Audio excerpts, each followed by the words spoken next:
মারামারি করে এই সংঘাতের মাধ্যমে আমরা আর কিছু অ্যাচিভ করতে পারবো না, আর কিছু আমরা পাবো না। সুতরাং দয়া করে আপনারা সমস্ত ধ্বংসযজ্ঞ, সমস্ত অরাজকতা, সমস্ত সংঘর্ষ থেকে বিরত হন এবং ইনশাআল্লাহ আমরা সবাই মিলে একটা সুন্দর ভবিষ্যতের দিকে আমরা অগ্রসর হব। প্রতিটা হত্যার বিচার করা হবে, প্রতিটা অন্যায়ের বিচার হবে। আমরা আজকে সুন্দরভাবে কথা বলেছি, সমস্ত দলের প্রধান দলের নেতারা এখানে উপস্থিত ছিলেন।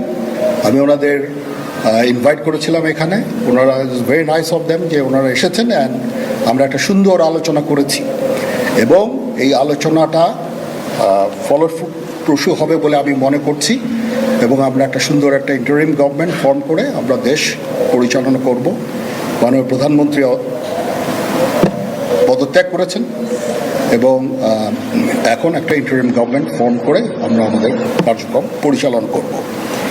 আপনারা একটু ধৈর্য ধরেন, আমাদেরকে কিছু সময় দেন, ইনশাআল্লাহ আমরা সবাই মিলে সমস্ত সমস্যার সমাধান করতে সক্ষম হব।